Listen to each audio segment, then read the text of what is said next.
నమస్కారం ఫ్రెండ్స్, మహాభారతం అనగానే మనకు గుర్తొచ్చేది కురుక్షేత్ర యుద్ధం, భగవద్గీత, కృష్ణుడు.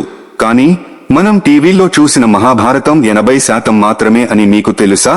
మిగిలిన 20% కథల్లో ఎన్నో గూస్ బంప్స్ తెప్పించే రహస్యాలు దాగి ఉన్నాయి. శ్రీకృష్ణుడు ఒక మగాడిని పెళ్లి చేసుకుని భార్యలా ఎందుకు ఏడ్చాడు? దుర్యోధనుడి ప్రాణాలను అర్జునుడు ఎందుకు కాపాడాల్సి వచ్చింది? మరియు కౌరవుల 100 మంది అన్నదమ్ములలో యుద్ధం ముగిశాక కూడా బతికిన ఆ ఒక్కడు ఎవరో? ఈ రోజు వీడియోలో ఎక్కడా బోర్ కొట్టకుండా మీకు అస్సలు తెలియని 5 మహాభారత అజ్ఞాత సత్యాలను తెలుసుకుందాం. వీడియోని చివరి వరకు అస్సలు మిస్ అవ్వకండి. మొదటి రహస్యం, శ్రీకృష్ణుడు మోహిని అవతారం. మొదటి కథలోకి వెళ్తే, కురుక్షేత్ర యుద్ధం మొదలయ్యే ముందు జయాపజయాలను శాసించేందుకు పాండవుల తరపున ఒక మహావీరుడిని కాళికాదేవికి నరబలి ఇవ్వాల్సి వచ్చింది. ఆ బలి కోసం అర్జునుడికి నాగకన్య ఉలూపికి పుట్టిన కొడుకు ఇరావాన్ స్వచ్ఛందంగా ముందుకు వచ్చాడు. అయితే ఇరావాన్ ఒక వింతైన కండిషన్ పెట్టాడు. నేను దేశం కోసం, ధర్మం కోసం ప్రాణాలు అర్పించడానికి సిద్ధమే, కానీ చనిపోయే ముందు నాకు వివాహం జరగాలి. ఒక్క రోజైనా సంసార సుఖాన్ని అనుభవించి ఆ తర్వాతే మరణిస్తాను అని కోరాడు. చనిపోయే వాడిని పెళ్లాడటానికి ఏ రాజకుమారి, ఏ సాధారణ స్త్రీ ముందుకు రాలేదు. ఆ సమయంలో పాండవుల పరిస్థితి చూసి జగన్నాటక సూత్రధారి అయిన శ్రీకృష్ణుడే ఒక అద్భుతమైన ఉపాయం ఆలోచించరు. కృష్ణుడే స్వయంగా పరమ సుందరమైన మోహిని అనే అవతారంలోకి మారి ఇరావాన్ను పెళ్లాడాడు. ఆ రాత్రి వారిద్దరూ భార్యాభర్తలుగా గడిపారు. మరుసటి రోజు ఉదయం అనుకున్నట్లే ఇరావాన్ తల నరికి కాళికాదేవికి బలి ఇచ్చారు. ఆ సమయంలో మోహిని రూపంలో ఉన్న కృష్ణుడు ఒక నిజమైన భార్యలాగా గాజులు పగలగొట్టుకుని నుదుటి బొట్టు చెరిపేసి గుండెలు పగిలేలా విలపించాడు.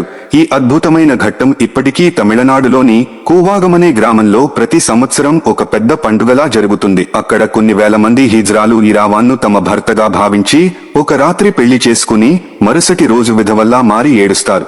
రెండో కథ విషయానికి వస్తే, శత్రువు అయిన దుర్యోధనుడిని కాపాడిన అర్జునుడి ధర్మం. పాండవులు జూదంలో ఓడిపోయి అరణ్యవాసంలో ఉన్నప్పుడు వారి దీన స్థితిని చూసి ఎగతాళి చేయడానికి దుర్యోధనుడు తన భార్యలతో, సైన్యంతో కలిసి అడవికి వచ్చాడు. దీనిని చరిత్రలో ఘోషయాత్ర అంటారు. అయితే అదే అడవిలో గంధర్వ రాజైన చిత్రసేనుడు తన అప్సరసలతో కలిసి విహరిస్తున్నాడు. కౌరవ సైన్యం అక్కడ చేసిన రచ్చ చూసి చిత్రసేనుడికి కోపం వచ్చింది. దాంతో గంధర్వులకు, కౌరవులకు మధ్య భీకరమైన యుద్ధం జరిగింది. ఆ యుద్ధంలో గంధర్వుల మాయాశక్తుల ముందు కౌరవ సైన్యం నిలబడలేకపోయింది. గంధర్వులు దుర్యోధనుడిని, అతని భార్యలను బంధించి రథానికి కట్టేసి తీసుకువెళ్లిపోతున్నారు. ఈ విషయం పక్కనే ఉన్న పాండవుల ఆశ్రమానికి తెలిసింది. అది వినగానే భీముడు ఎంతో సంతోషపడి, మన పని లేకుండానే మన శత్రువు చేస్తున్నాడు, చాలా ఆనందంగా ఉంది అన్నాడు. కాని ధర్మరాజు భీముడిని వారించి, భీమా, మనకు విభేదాలు ఉండవచ్చు, కానీ బయటివాడు ఎవరైనా మన పైకి వస్తే మనం 100 మంది కౌరవులు, 5 పాండవులు కలిసి 105 మంది అన్నదమ్ములం. మన వంశానికి చెందిన స్త్రీలను, అన్నను గంధర్వులు బంధిస్తే చూస్తూ ఊరుకోకూడదు అని అర్జునుడిని పంపాడు. అర్జునుడు వెంటనే వెళ్లి గంధర్వులతో భీకరంగా పోరాడి తన గాంధీవంతో వారిని ఓడించి దుర్యోధనుడిని విడిపించాడు. తన ప్రాణశత్రువే తన భార్యలను కాపాడేసరికి దుర్యోధనుడు సిగ్గుతో తలదించుకున్నాడు. ఆ కృతజ్ఞతతో అర్జునుడికి ఒక వరం ఇచ్చాడు. ఆ వరమే తర్వాత యుద్ధ సమయంలో భీష్ముడి వద్ద ఉన్న 5 దివ్యాస్త్రాలను అర్జునుడు దక్కించుకోవడానికి ఉపయోగపడింది. మూడో కథ చాలా విచిత్రమైనది. సహదేవుడి భయంకర రహస్యం మరియు కృష్ణుడి శాపం.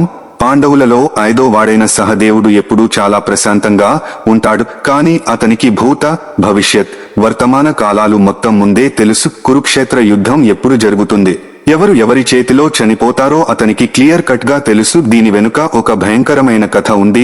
పాండవుల తండ్రి పాండురాజు చనిపోయే ముందు ఒక కోరిక కోరాడు. నా శరీరంలో ఉన్న అపారమైన జ్ఞానం, శక్తులు నా పిల్లలకు దక్కాలి అంటే నేను చనిపోయాక నా మెదడును మీరు తినాలి అని చెప్పాడు. దానికి మిగిలిన 4 పాండవులు అసహించుకుని వెళ్లిపోగా, పితృభక్తి కలిగిన సహదేవుడు మాత్రం తండ్రి మెదడును 3 ముక్కలుగా చేసి తింటాడు. మొదటి ముక్క తినగానే అతనికి గతం మొత్తం గుర్తొచ్చింది. రెండో ముక్కతో ప్రపంచంలో ప్రస్తుతం ఏం జరుగుతుందో తెలిసింది. మూడో ముక్క తినగానే భవిష్యత్తు మొత్తం కళ్ల ముందు కదలాడింది. అయితే ఈ విషయం తెలిసిన శ్రీకృష్ణుడు సహదేవుడి వద్దకు వచ్చి ఒక షరతు పెట్టారు. సహదేవా, నువ్వు గనుక ఈ భవిష్యత్తును ఎవరికైనా ముందే చెబితే ఆ క్షణమే నీ తల 1000 ముక్కలై చనిపోతావు అని శాపం ఇస్తాడు.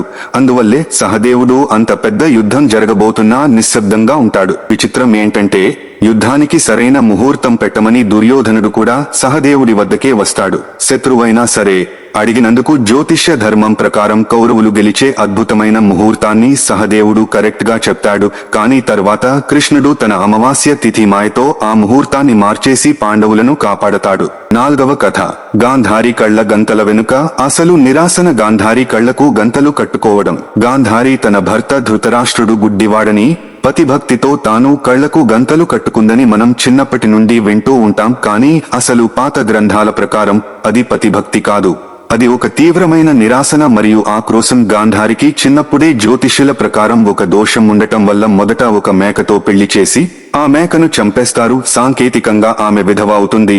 ఆ తర్వాత భీష్ముడు హస్తినాపుర సైన్యంతో వచ్చి బలవంతంగా గాంధారిని ఒక గుడ్డివాడైన ధృతరాష్ట్రుడికి ఇచ్చి పెళ్లి చేస్తాడు. ఈ మోసాన్ని, బలవంతపు పెళ్లిని తట్టుకోలేక గాంధారి తీవ్రమైన కోపంతో నన్ను చీకట్లోకి నెట్టేసిన ఈ కురు సామ్రాజ్యాన్ని నేను నా కళ్లతో ఎప్పటికీ చూడను అని కళ్లకు గంతలు కట్టుకుంటుంది. అయితే జీవితాంతం కళ్లు మూసుకోవడం వల్ల ఆమె కళ్లల్లో ఒక భయంకరమైన దివ్యమైన శక్తి, లేజర్ లాంటి పవర్ ఏర్పడింది. యుద్ధం చివర్లో దుర్యోధనుడు ఓడిపోయే సమయానికి ఆమె తన కొడుకును బట్టలు లేకుండా దిగంబరంగా రమ్మని చెప్తుంది. తన కంటి గంతలు విప్పి చూడటం ద్వారా అతని శరీరాన్ని వజ్రంలా మార్చాలని అనుకుంటుంది.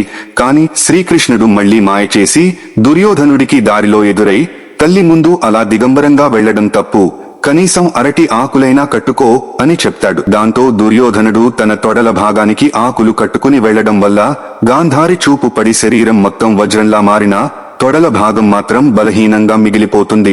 ఆ బలహీనత వల్లే భీముడు దుర్యోధనుడి తొడలు విరగ్గొట్టి చంపగలుగుతాడు. ఇక 5వ కథ కౌరవులలో ధర్మం వైపు నిలబడి బతికిన ఏకైక వీరుడు యుయుత్సుడు కోసం. ధృతరాష్ట్రుడికి గాంధారి వల్ల 100 మంది కొడుకులు పుట్టారు. కానీ గాంధారి గర్భవతిగా ఉన్న సమయంలో ధృతరాష్ట్రుడికి సేవలు చేయడానికి వచ్చిన సుగధ అనే ఒక దాసి వల్ల మరొక కొడుకు పుడతాడు. అతనే యుయుత్సుడు. ఇతను కౌరవులతోనే పెరిగినప్పటికీ దుర్యోధనుడు చేసే తప్పులను, శకుని వేసే కుతంత్రాలను ఎప్పుడూ వ్యతిరేకించేవాడు. కురుక్షేత్ర యుద్ధం మొదలయ్యే సరిగ్గా 5 నిమిషాల ముందు ధర్మరాజు యుద్ధ మైదానం మధ్యలోకి వచ్చి గంభీరంగా ఒక ప్రకటన చేస్తాడు. మీలో ఎవరికైనా ధర్మం వైపు నిలబడాలని ఉంటే ఇప్పుడే మా వైపు వచ్చేయండి, మేము వారిని గౌరవిస్తాం అని పిలుపునిస్తాడు. అది విని కౌరవులందరూ నవ్వుతుండగా యుయుత్సుడు మాత్రం తన రథాన్ని తిప్పి అన్నలను వదిలేసి పాండవుల వైపు వచ్చేస్తాడు. యుద్ధంలో సొంత అన్నదమ్ములపైనే ధర్మం కోసం పోరాడతాడు. యుద్ధం ముగిశాక 100 మంది కౌరవులు చనిపోగా బతికి బట్టకట్టిన ఏకైక ధృతరాష్ట్రుడి కొడుకు ఈ యుయుత్సుడు మాత్రమే. యుద్ధం అయిపోయాక పాండవులు హస్తినాపురాన్ని పరిపాలిస్తారు. ఆ తర్వాత చివర్లో వారు రాజ్యాన్ని వదిలేసి హిమాలయాలకు మహాప్రస్థానానికి వెళ్లేటప్పుడు అర్జునుడి మనవడైన పరీక్షిత్తును రాజుగా చేసి ఆ చిన్న పిల్లాడికి అండగా మొత్తం హస్తినాపుర సామ్రాజ్యానికి ప్రధాన రక్షకుడిగా ఈ యుయుత్సుడికే బాధ్యతలు అప్పగిస్తారు. చూశారుగా ఫ్రెండ్స్, మహాభారతంలో మనకు తెలియని పాత్రలు, వారి వెనుక ఉన్న త్యాగాలు, రహస్యాలు ఎంత అద్భుతంగా ఉన్నాయో. ఇలాంటి ధర్మ సత్యాలు కోసం మన ఛానల్ ని సబ్స్క్రైబ్ చేసుకోండి. మళ్ళీ వచ్చే సరికొత్త వీడియోలో కలుద్దాం. అంతవరకు సెలవు. జై శ్రీకృష్ణ.